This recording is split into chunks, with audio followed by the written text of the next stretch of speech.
Hello जी, अस्सलाम वालेकुम। आज हम बात करेंगे प्रेजेंट इंडेफिनिट टेंस की। शुरू में मैं आपको बताता चलूँ कि बेसिकली हम या आज से स्टार्ट कर रहे हैं टेंसेस को। इसमें हम सबसे पहले जिस टेंस को पढ़ेंगे वो है प्रेजेंट टेंस, जिसको हम फ़ेले हाल भी कहते हैं। ठीक है, इसके अलावा फिर इसके बाद हम बात करेंगे पास्ट की, और फिर उसके बाद हम बात करेंगे फ्यूचर की। ओके। इसमें हमारे पास हर एक कैटेगरी में हमारे पास फिर लाई करते हैं कुछ सब कैटेगरीज। उन सब कैटेगरीज में मैं इसको ये ब्लू से लिख लेता हूँ। उन सब कैटेगरीज में जब भी हम बात करेंगे, सबसे पहले उसमें जो हमारे पास कैटेगरी लाई करती है वो है इंडेफिनिट टेंस की।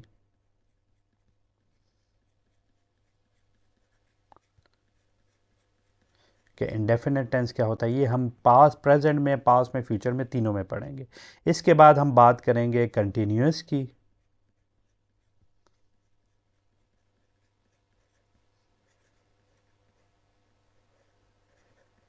और इसके बाद होगा परफेक्ट का।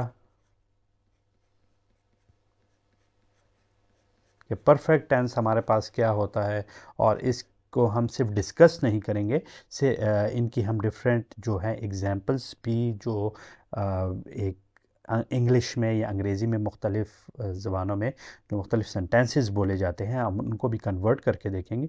और लास्ट में जब अब हम बात करेंगे, उसमें हम परफेक्ट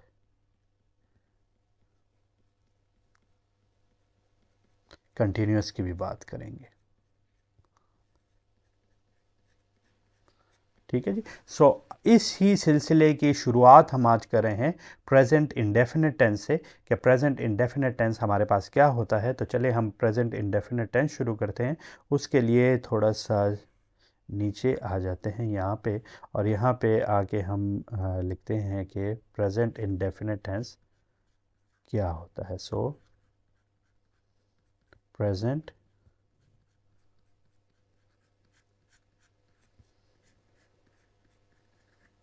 इंडेफिनिट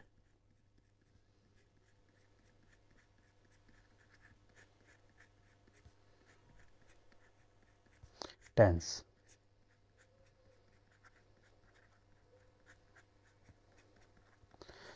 अब फ़ेल हाल या प्रेजेंट उसको कहते हैं कि हमारे पास जो भी काम करना या होना हो, उससे ज़ाहिर किया जा रहा है। मिसाल के तौर पे मैं खाता हूँ, मैं दौड़ता हूँ, मैं जाता हूँ, मैं आता हूँ, मैं पढ़ता हूँ। ये सारे हमारे पास ऐसे एक ज़माने का इंतखाब करके इनको अल्फाज में बयान कर रहे हैं, जो कि हमारे पास हाल ही में है।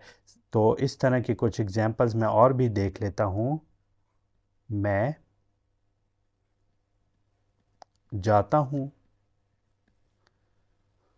मैं खाता हूँ, वो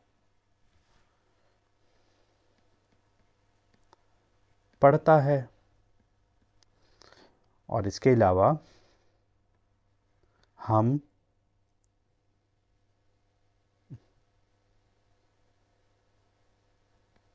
दौड़ते हैं। सो इन सारे जो हमारे पास है, एक, ये दो, तीन, चार, इन सारे जो आपके पास ये सारे जुमले हैं या सेंटेंसेस हैं, इसमें आप देख सकते हैं कि ये मेरे पास किसी भी काम को करने में जो कि अभी हो रहा है उसको ज़ाहिर कर रहे हैं। तो इसको इंग्लिश में हम कैसे लिखेंगे? तो इसको इंग्लिश में लिखने के लिए मैं यहाँ पे ग्रीन कलर ले लेता हूँ। पहला जो है मैं जाता हूँ, तो मैं जाता हूँ के लिए क्या लिखूँगा? अब इसमें जो हमारे पास मेन चीज़ें हैं वो मैं है, और जाना है, जाने को क्या कहते हैं? गो। ठीक है जी। तो यहाँ पे मैं जो है ये एक सब्जेक्ट है, तो यहाँ पे मैं लिखूँगा आई गो। यहाँ पे मैंने कुछ और क्यों नहीं लिखा, इसको भी मैं बाद में डिस्कस करता हूँ, लेकिन सबसे पहले इनको मैं लिख लूँ। मैं खाता हूँ, दो है, आई ईट। ठीक है। इन दोनों सेंटेंसेस को आप देखें तो इसमें हमारे पास ये है सब्जेक्ट, यहाँ पे ये जो है ये मैं सब्जेक्ट यूज़ कर रहा हूँ, और ये जो है ये मेरे पास कहलाता है वर्ब। ठीक है, इसके बाद अगर ऑब्जेक्ट हो तो मैं ऑब्जेक्ट भी लिख सकता हूं। मिसाल के तौर पे मैं एक 5वां सेंटेंस भी इधर लिख लेता हूं। मैं स्कूल जाता हूं। सो 5वें को सबसे पहले जब मैं लिखूंगा यहां पे मैं लिख लेता हूं आई गो। मैं जाता हूं लेकिन किधर, यहां पे मुझे बता दिया गया है कि स्कूल जाता हूं, तो आई गो टू स्कूल। ठीक है जी, यहाँ पे मुझसे एक गलती हो गई है जनाब। आई गो टू स्कूल, मैं स्कूल जाता हूँ। तो यहाँ पे आप देख सकते हैं कि अगेन ये मेरे पास सब्जेक्ट है, ये मेरे पास वर्ब है, और ये जो है ये मेरे पास क्या है, ऑब्जेक्ट है। हमेशा सब्जेक्ट की हमेशा किसी भी वर्ब की मेरे पास 3 फॉर्म्स होती हैं। ये मैंने आपको पहले से बताया हुआ है कि कोई भी वर्ब होता है उसकी मेरे पास हमेशा फर्स्ट, सेकेंड और थर्ड फॉर्म्स होती हैं। ओके, सो यहाँ पे है मेरे पास जो वर्ब वो है गो। गो की सेकेंड फॉर्म है वेंट और थर्ड फॉर्म है गॉन। सो अब यहाँ पे आ जाते हैं प्रेजेंट इंडेफिनिट टेंस की तरफ कि प्रेजेंट इंडेफिनिट टेंस क्या होता है।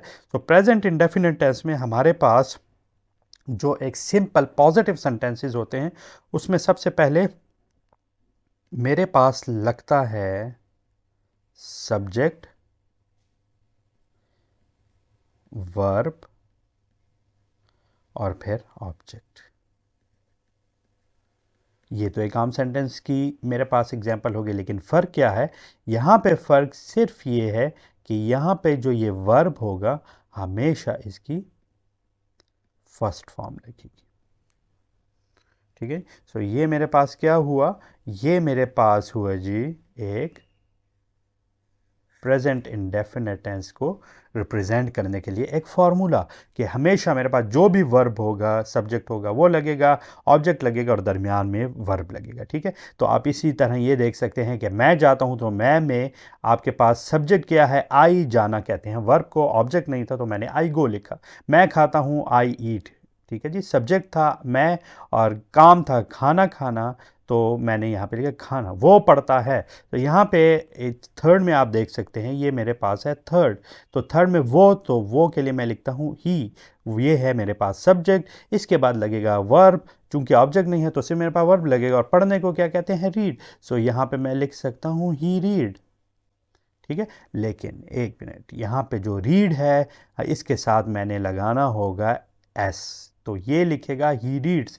क्यों, इसलिए कि जब भी मेरे पास सब्जेक्ट यहाँ पे आ जाए, इसको मैं यहाँ पे लिख लेता हूँ ही, शी या इट, तो इसमें क्या होगा, मैं हमेशा वर्ब के साथ एस या ई एस का इजाफा कर लूँगा, बस, और मैंने कुछ नहीं करना।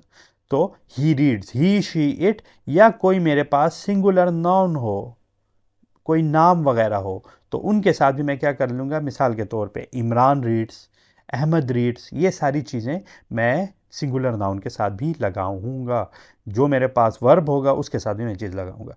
हम दौड़ते हैं, मेरे पास एक चौथा जो सेंटेंस है हम दौड़ते हैं, तो हम को इंग्लिश में कहते हैं वी, और दौड़ने को कहते हैं रन। और चूंकि हैं ये मेरे पास प्रेजेंट का टेंस है तो इसमें मैं लिख सकता हूँ सिंपली रन। एस या ई एस नहीं लगेगा क्योंकि यहाँ पे मेरे पास वी है, और एस ई एस हमेशा ही शीट या सिंगुलर नाउन के साथ लगता है। ठीक है, तो ये मेरे पास हो गया एक प्रेजेंट इंडेफिनेट टेंस को लिखने का तरीका कि मैं किसी भी सेंटेंस को यहाँ पे कैसे लिख सकता हूँ। इसके अलावा अगर मेरे पास प्रेजेंट इंडेफिनेट टेंस में कुछ और सेंटेंसेस हों जिनको मैं यहाँ पे लिख लेता हूँ, और वो सेंटेंसेस हों मिसाल के तौर पे पहला जो सेंटेंस है यहाँ पे मैं नहीं दौड़ता। अब ये जो है नेगेटिव सेंटेंसेस हैं, वो नहीं खाता। ठीक है, हम किताब नहीं पढ़ते। ठीक है, तो इन 3 सेंटेंसेस को जब मैं इंग्लिश में बोलूँगा तो इसमें मुझे एक चीज़ साफ दिखाई दे रही है, और वो है यहाँ पे नहीं का होना। तो इनको मैं नेगेटिव सेंटेंसेस कहता हूँ। तो मैं दौड़ता हूँ, इसको तो मैंने पिछली दफ़ा कहा कि आई रन, बहुत इजीली मैं इसको लिख सकता हूँ कि आई रन। तो ठीक है, जब मैं इसको मैं दौड़ता हूँ को लिखूंगा तो वो आएगा आई रन, लेकिन मैं नहीं दौड़ता, इसको मैं कैसे लिखूंगा? आई नॉट रन, नो, ये इस तरह मैं नहीं लिख सकता। तो हमेशा मैं शुरू में आई लिखूंगा, जो कि मेरे पास सब्जेक्ट होगा, और जो वर्ब है मेरे पास वो है रन। तो इसके दरमियान में क्या लिखा जाए? यहाँ पे हमेशा जब भी मैं प्रेजेंट इंडेफिनिट की बात करूँगा तो मैं यहाँ पे लिखूँगा आई डू नॉट रन। ठीक है,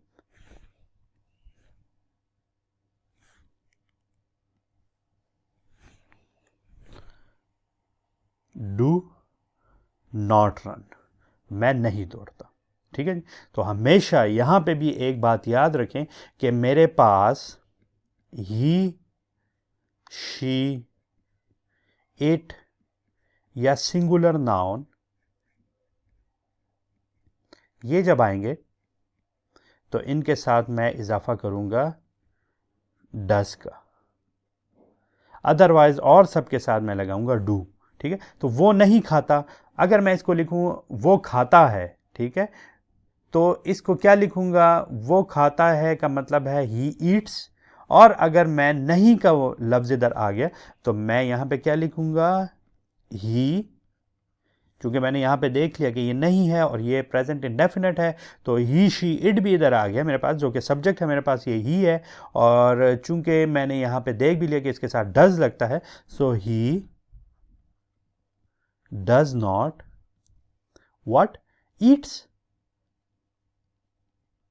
नो, जब आपने यहाँ पे डज लगा दिया, एक दफ़ा आपने यहाँ पे डज लिख लिया, तो फिर इसको एस को लगाने की कोई ज़रूरत नहीं है, तो इसलिए ही डज़ नॉट ईट यहाँ पे सेंटेंस आएगा। ठीक है जी, तो ये मेरे पास कुछ सिंपल सेंटेंसेस हैं जिसमें डू नॉट और डज़ नॉट का मैंने आपको बता दिया। सिमिलरली हम किताब नहीं पढ़ते, यहाँ पे अगर मैं लिखूँ हम किताब नहीं पढ़ते, या हम पढ़ते हैं तो वी रीड, और अगर हम किताब नहीं पढ़ते तो वी डू नॉट रीड। हम नहीं पढ़ते, लेकिन क्या नहीं पढ़ते? यहाँ पे मेरे पास ऑब्जेक्ट का भी जिक्र है जो कि है किताब। सो किताब मेरे पास ऑब्जेक्ट है, we do not read a book. ठीक है, ये चूंकि यहाँ पे एक किताब इसलिए मैंने अ बुक लिखा, so we do not read a book. ये मेरे पास इस सेंटेंस का क्या हो गया? एक खुलासा सा हो गया कि ये मुझे बता रहे। तो इसको हम मैंने लिख लिया। अब इसी तरह अगर मैं बात करूं, मिसाल के तौर पे मैं इसको रिमूव कर देता हूं और बात करता हूं कुछ और सेंटेंसेस की, तो उसमें है यहाँ पे मिसाल के तौर पर लिखता हूं, क्या मैं दौड़ता हूं? दूसरा है, क्या वो नहीं खाता? ठीक है, और तीसरा जो है मेरे पास क्या है? क्या तुम नहीं जाते, या क्या तुम जाते हो? इसको मैं इस तरह लिख लूं, क्या तुम जाते हो? ठीक है, सो इनमें आप देखें, इन सेंटेंसेस में, ऊपर वाले सेंटेंसेस में कुछ फ़र्क है, क्योंकि यहाँ पे क्या मैं दौड़ता हूँ, क्या वो नहीं खाता, क्या तुम जाते हो, इनके साथ एक और चीज़ लगती है जिसे यहाँ पे कहते हैं सवालिया निशान या क्वेश्चन मार्क। सो ये है मेरे पास इंटरोगेटिव सेंटेंसेस जिसमें कोई कुछ चीज़ पूछने के लिए मुझे मुखातिब किया जा रहा है, किसी बंदे के बारे में कुछ पूछा जा रहा है, तो इनको लिखने के लिए मैं क्या करूँगा, अगर मेरे पास है ये कि क्या मैं दौड़ता हूँ, तो यहाँ पे मैं अगर इसका पॉजिटिव सेंटेंस लिखूँ तो लिख सकता हूँ कि आई रन, मैं दौड़ता हूँ। तो क्या मैं दौड़ता हूँ के लिखने के लिए सबसे पहले क्या होगा, सिंपली इसके आगे मैं लगा दूंगा do. So do I run लगाने के बाद मैं यहाँ पे क्वेश्चन मार्क लगा दूंगा, तो ये मेरे पास एक सेंटेंस हो जाएगा जो मुझसे पूछ रहा है कि डू आई रन, क्या मैं दौड़ता हूँ। ठीक है जी, बहुत आसान सा एक कुलिया है इसका कि ये डू आई रन। इसके अलावा क्या वो नहीं खाता, तो अगर मैं इसे लिखूं कि वो नहीं खाता, तो ये मैं पीछे भी देख सकता हूँ, यहाँ मैंने लिखा हुआ था, अगर यहाँ पे आप गौर करें, ही डज नॉट ईट। ठीक है, तो यहाँ पे अगर मैंने क्या करना है, मैंने इसका सवालिया बनाना है, तो सिंपली ये डज को उठा के मैं सब्जेक्ट से पहले ले आऊंगा। सो इसको लिखने के लिए मैं लगाऊंगा, सॉरी, इसको लिखने के लिए मैं यहां पे लिखूंगा डज ही नॉट ईट, और आखिर में सवालिया निशान। और आखिरी जो सेंटेंस है मेरे पास, क्या तुम जाते हो, तो क्या तुम जाते हो में सबसे पहले आप देखेंगे तुम जाते हो को कैसे लिखा जाता है, यू गो। ठीक है, और अगर मैंने लिखना है, इससे पूछना भी है कि क्या तुम जाते हो, तो सिंपली इसके आगे मैं इस यू को छोटा करके यहां पे इसके सिंपली शुरू में लिखूंगा डू यू गो, और सवालिया निशान, क्वेश्चन। सो ये मेरे पास क्या हो गई, ये मेरे पास इंटरोगेटिव सेंटेंसेस है, ये मेरे पास नेगेटिव सेंटेंसेस है। इसके अलावा मैंने देख लिए कुछ पॉजिटिव सेंटेंसेस भी, लेकिन एसेंस इसका क्या है, किसी भी मेरे पास, अगर मेरे पास कोई भी प्रेजेंट इंडेफिनिट टेंस है, तो उसमें एसेंस ये है कि उसमें हमेशा वर्ब की फर्स्ट फॉर्म यूज होती है। लेकिन इसके लिए आपको वर्ब की तीनों फॉर्म्स का पता होना चाहिए। कोई भी वर्ब है, गो है, ईट है, रीड है, ये सारे मेरे पास वर्ब है और इनकी 3 फॉर्म्स होती हैं। तो बेहतर होगा कि आपको वर्ब की तीनों फॉर्म्स का पता हो, उसके बाद आप इन सेंटेंसेस को बहुत आसानी से लिख सकते हैं। इसी के बारे में कुछ और एग्जांपल्स के साथ हम अपनी अगली वीडियो में भी बात करेंगे।